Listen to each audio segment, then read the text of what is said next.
in this lesson, we're going to use what we learned in the last lesson where we created value scale. So we practiced controlling the graphite. We used the pressure of the pencil to make it darker or lighter. I also explained how to use the eraser to do the reverse shading. So if you need to adjust it and lighten it up, and you can do that with the eraser as well. We're going to work on this next project, which I call a Noodle Doodle. So in this video, I'm going to show you how to draw your noodles, how to make them go over and under, and then we will begin shading. So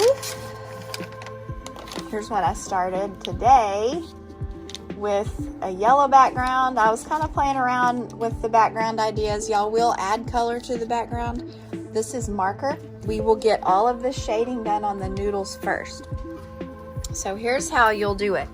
The easiest way to start is just to come onto the side of the page with a line, and you're gonna snake it around somewhere and then go off of the page, and then all you're gonna do is parallel that. So do your best to keep it the same width.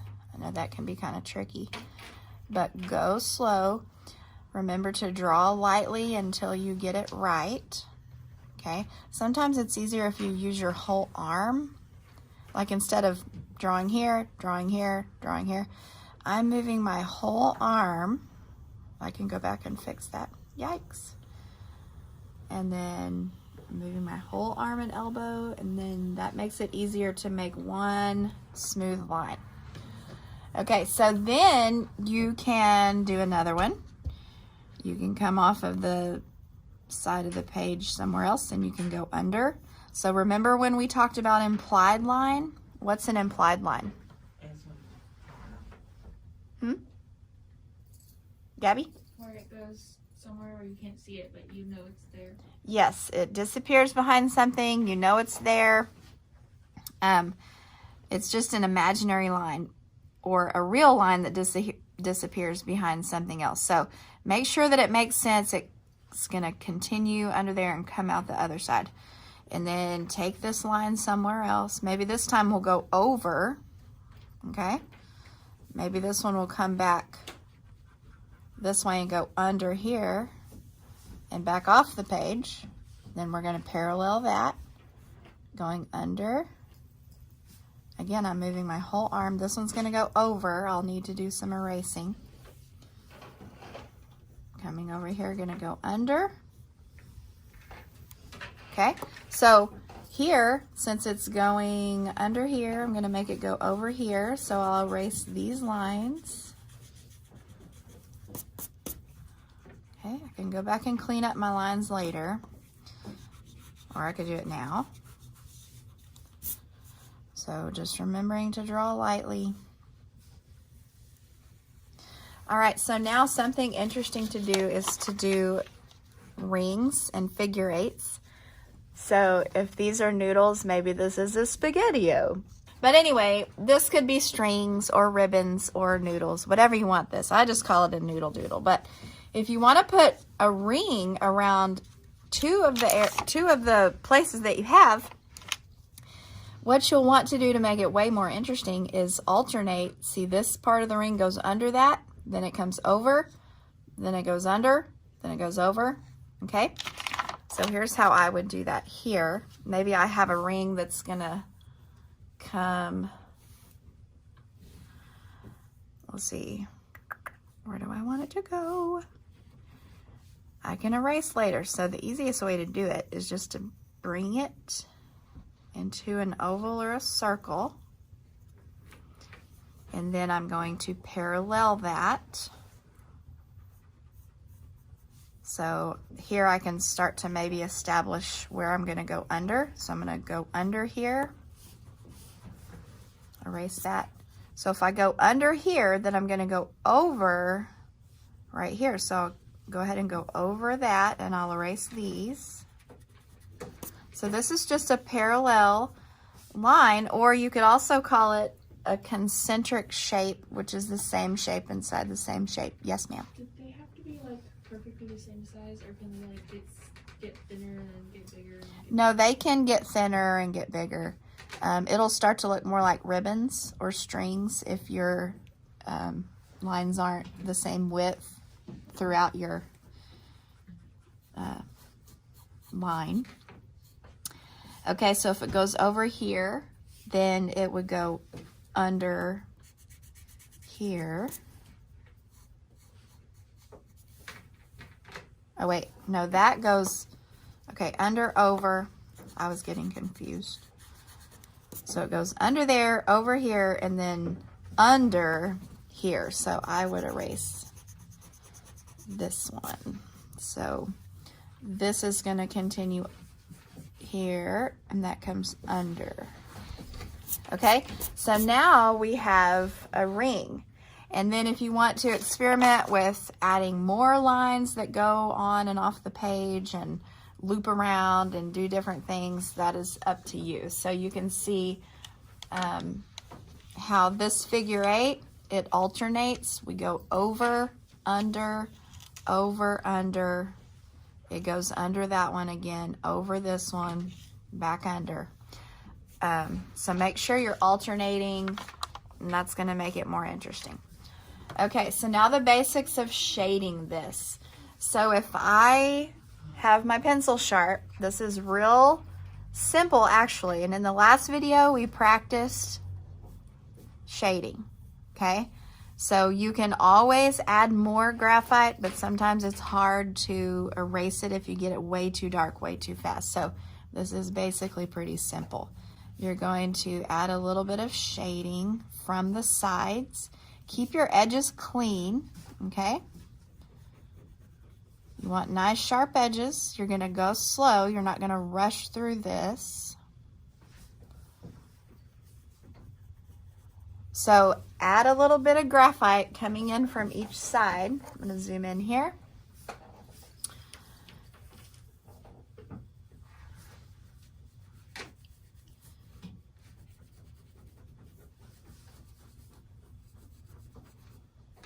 Okay, so I've added a little bit there, and then you will take your blending stump, or if you're at home and you don't have one of these, you can use a Q-tip.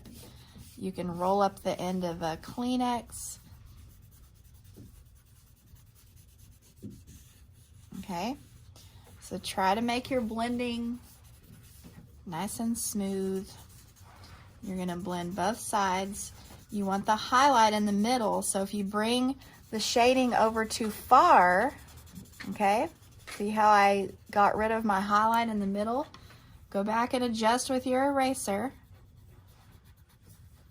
You can adjust and lighten, blend and soften, do the reverse shading. So you can continually adjust as long as you're not getting too dark in an area where you're going to need it to be a little bit lighter. So another thing that you'll notice is wherever your lines go under the others, you're going to see more shading. You're going to see a darker shadow where it goes under. So in that case, you would do your original shading from the edges.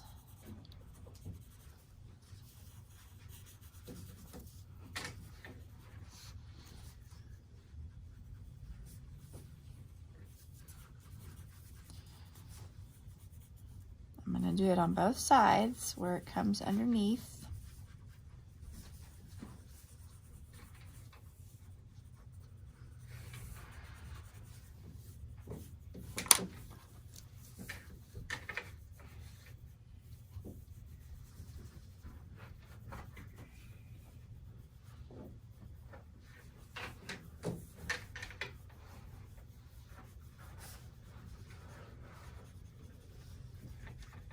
This is a slow, controlled process. And no part of this would you see my hand going really fast, okay?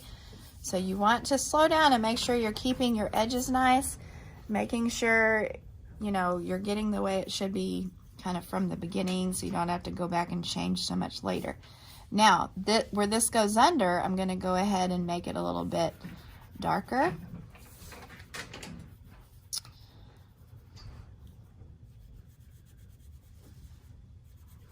Bring a little bit of shading out into that area. So the more that you work these areas, the more three-dimensional that your noodles will start to look.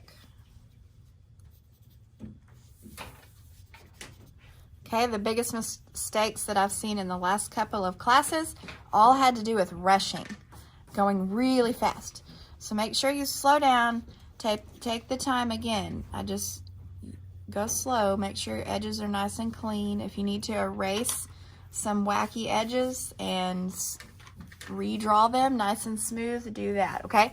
So that is the basic idea. You're gonna do that same technique throughout your whole design of noodles, or maybe they look more like ribbons. Here's one, the one that I printed off of the internet and I colored in the background. Just get creative with your design, okay? All right, this is gonna be a troubleshooting video for our Noodle Doodle project. So I've had some students coming to me and asking for advice, so I thought this would be a good idea to just show some different things that are going on with different student works, and we can look at them and see how to improve them. What we've been practicing is creating a gradual change from light to dark. So in your drawing, from the dark edge of your noodle, it should be a gradual change from dark all the way to the highlight, which is the middle of your noodle. Okay, so this is a cylinder. It starts dark and it gradually changes to the light highlight. So what I'm seeing a lot is a big outline, okay, whether it's dark or this is more of a medium value, and then a quick change to the highlight. So on this work, for example, we have an edge that has formed here. So I'm going to zoom in. So this is how you would take something like this and make it correct. What we want is to blend out this edge. So we're going to do the reverse shading that I talked about in Tuesday's video. So I'm going to go in a little circular motion, and it's like I'm blending and erasing at the same time. So I'm trying to get rid of this edge right here and this edge.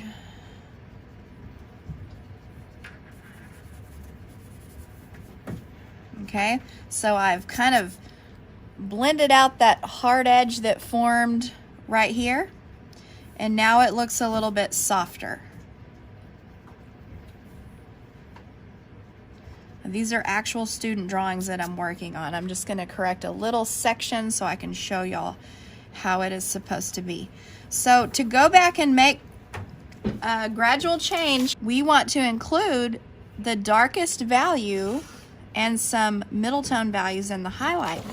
It's kind of tricky because this is a small space to do that in. So this is what we do. So we're going to take our sharp pencil, and we're not really going to put a big dark outline, but we are going to start shading from that line. Very quickly start lightening up on the pressure.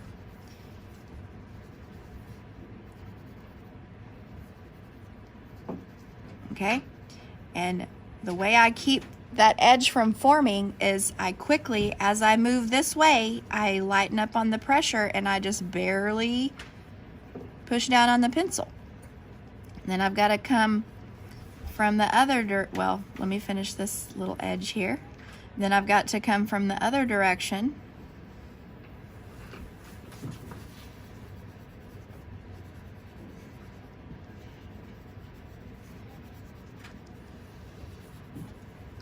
Keeping that shadowed edge nice and clean. Okay. So now when I go back and blend that, it should be more of a gradual change to the highlighted area.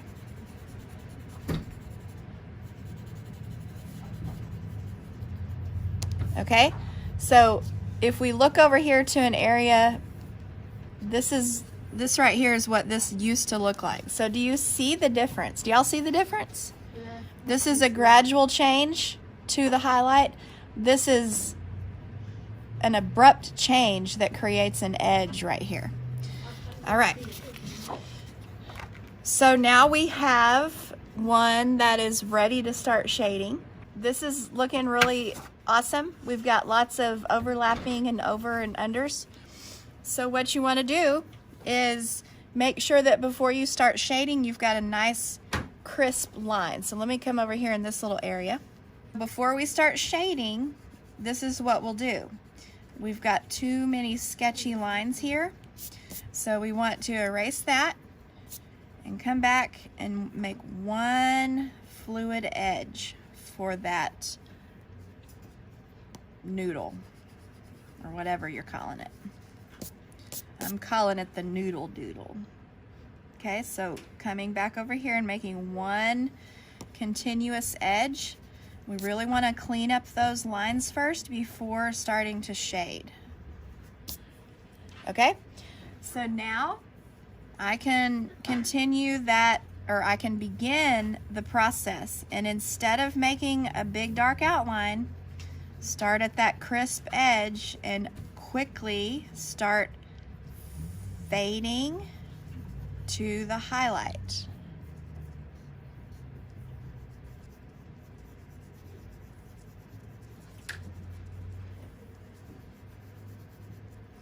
Then when you blend, you should see a gradient, a gradual change in this small space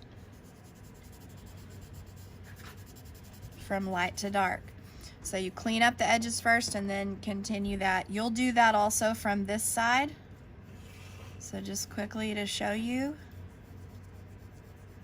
quickly fade upwards. I mean, my shading motion is only going back and forth 2 or 3 times. Sometimes I backtrack and go over it.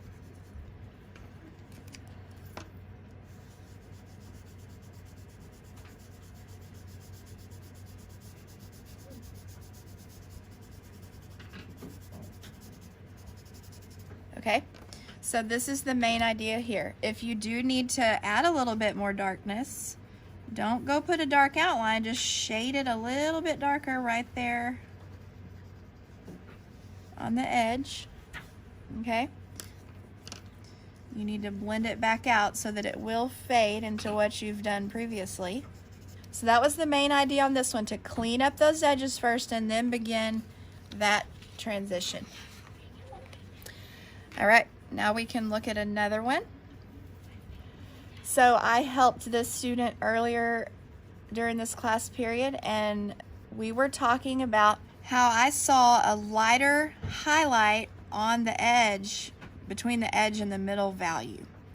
So she's on the right track here, but what we need to do is, instead of having an outline and then a highlight and then the shading, take that gradual shading and begin quickly. It's just back and forth, 2 or 3 pencil strokes, getting that value started. This is a more narrow area to work in.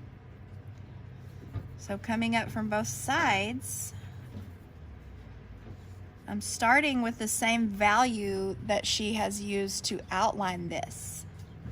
So I'm just starting with the pressure that I need to create that same value, getting rid of that highlight between the outline and the shading. Remember, the key here is to not rush. This is a slow process. It's not, at no time will your pencil be moving really fast.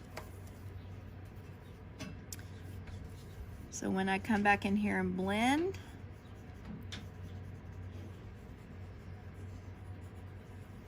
you can always go back and make it darker, but you can't always get it back to white. So I can come back in and kind of blend out a highlight. I can go back and make the darkers a little, the edges a little bit darker and crisper. crisper. Okay, so this is a little section that I've done here. Now some of you might think, well, that looks like a dark outline to me. It does, but at the same time, that dark outline goes a little bit further and fades quickly as it heads towards the middle. So you've started to correct it here. Make sure that between this dark outline and that, you're getting a little bit of a transition there from light to dark.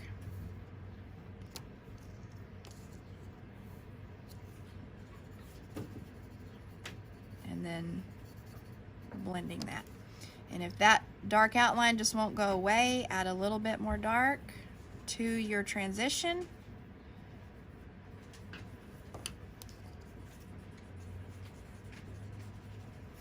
Okay, all right, so hopefully that helps, and we'll just continue the doodle drawing, and in the next video I'll show how to add color to the background and some different options we can use for background colors.